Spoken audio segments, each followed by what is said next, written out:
darkening mood across America, a lack of consensus on government size and proper role. Americans are more pessimistic about the nation's economic outlook and overall direction than they have been at any time since President Obama's first 2 months in office, when the country was still officially ensnared in the Great Recession, according to the latest New York Times CBS News poll.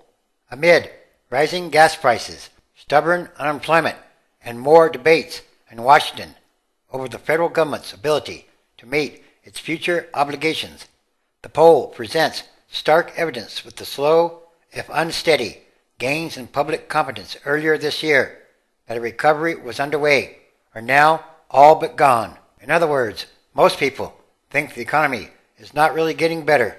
Capturing what appears to be an abrupt change in attitude, the survey shows that the number of Americans who think the economy is getting worse has jumped 13 percentage points in just 1 month, though there have been encouraging signs of renewed growth since last fall.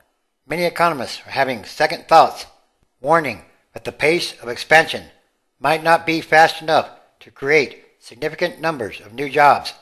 The dour public mood is dragging down ratings for both parties in Congress and for President Obama, the poll found. After the first 100 days of divided government and a new Republican leadership controlling the House of Representatives, 75% of respondents disapproved of the way Congress is handling its job. Disapproval of Mr. Obama's handling of the economy has never been broader, at 57% of Americans, a warning sign as he begins to set his sights on re-election in 2012, and a similar percentage disapprove of how Mr. Obama is handling the federal budget deficit, though more disapprove of the way Republicans in Congress are. But still, for all the talk from congressional Republicans and Mr. Obama of cutting the deficit as a way to improve the economy, only 29% of respondents said it would create more jobs.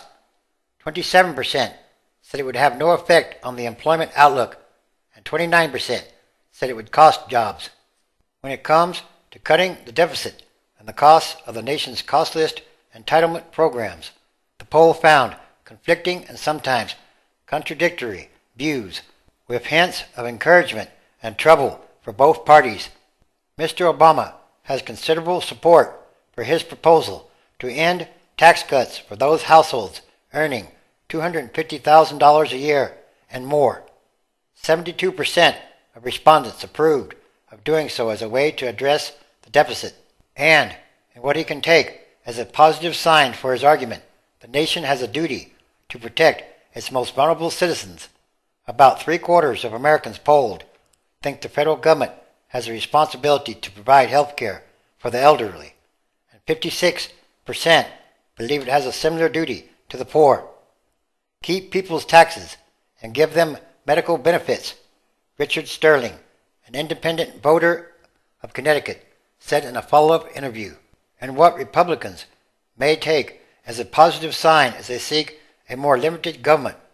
55% of poll respondents said they would rather have fewer services from a smaller government than more services from a bigger one, as opposed to 33% who said the opposite, a continuation of a trend in Times CBS polls. And slightly more Americans approve than disapprove of a proposal by Representative Paul D. Ryan of Wisconsin to change Medicare from a program that pays doctors and hospitals directly for treating older people to one in which the government helps such patients pay for private plans, though that support derived more from Republicans and independents. A recent Washington Post ABC News poll that found 65% opposed Mr. Ryan's plan, suggesting results can vary based on how the question is asked. Twice as many respondents said they would prefer cuts in spending on federal programs that benefit people like them, as said they would favor a rise in taxes to pay for such programs. Yet, more than 6 in 10 of those surveyed said they believed Medicare was worth the cost. And when asked specifically about Medicare, respondents said they would rather see higher taxes than see a reduction in its available medical services if they had to choose between the two.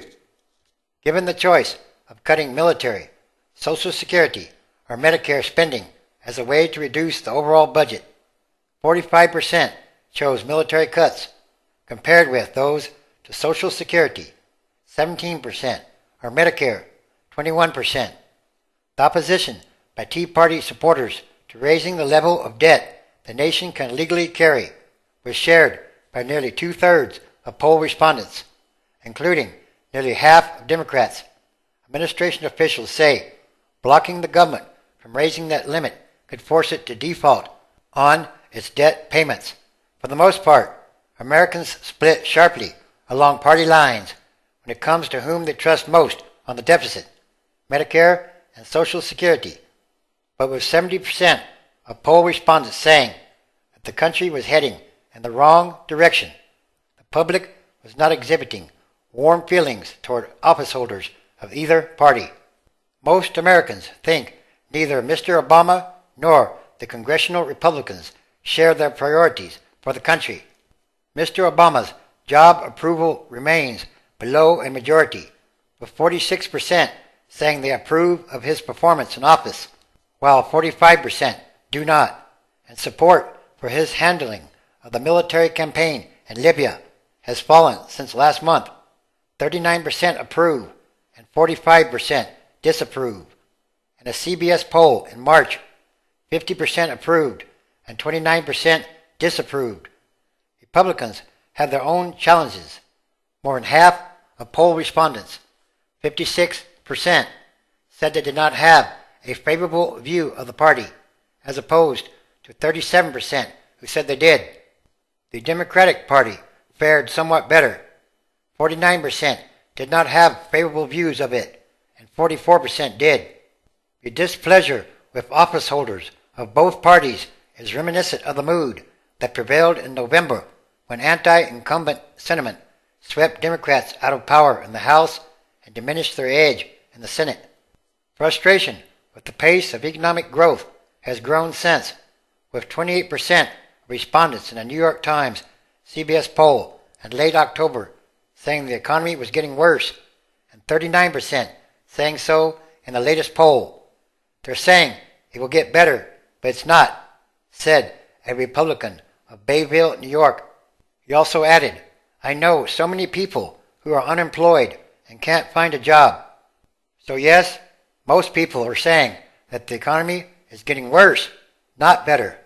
Perhaps sometime in the future we can just do away with Congress, the Senate and the House, and all our leaders, and just let the people vote for everything on the internet.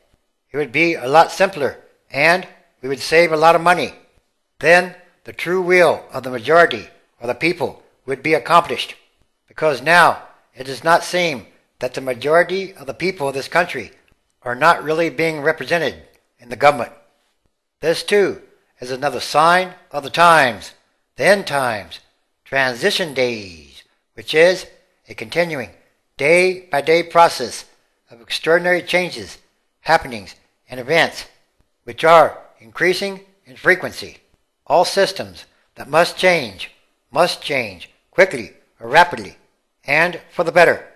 Because what kind of world are we leaving to the future generations? Ezekiel chapter 24, verse 25. Also, thou son of man, shall it not be in the day when I take from them their strength, the joy of their glory, the desire of their eyes, and that whereupon they set their minds, their sons and their daughters. 26. That he that escapes in that day shall come unto thee, to cause thee to hear it with thine ears. 27. And that day shall thy mouth be opened to him which has escaped, and thou shalt speak, and be no more dumb. And thou shalt be a sign unto them, and they shall know that I am the Lord. Luke chapter 17, verse 26. And as it was in the days of Noah, so shall it be also in the days of the Son of Man. 27. They did eat they drank, they married wives, they were given in marriage, until the day that Noah entered into the ark, and the flood came, and destroyed them all. 28. Likewise, also, as it was in the days of Lot, they did eat, they drank, they bought, they sold, they planted, they built. 29. But the same day that Lot went out of Sodom, it rained fire and brimstone from heaven, and destroyed them all. 30. Even thus shall it be in the day when the Son of Man is revealed. Luke chapter 21, verse 31. So likewise ye, when ye see these things coming to pass, know ye that the kingdom of God is near at hand. 32. Verily I say unto you, this generation shall not pass away, till all be fulfilled. 33. Heaven and earth shall pass away, but my words shall not pass away. 34. And take heed to yourselves, lest at any time your hearts be overcharged with partying and drunkenness and cares of this life, and so that day come upon you unawares. 35. For as a snare shall come on all them that dwell on the face of the whole earth. 36. Watch ye therefore, and pray always, that ye may be accounted worthy to escape all these things that are coming to pass, and to stand before the Son of Man. Yes, it is time for all prophecy to be fulfilled. Everything is connected, and everything is numbered.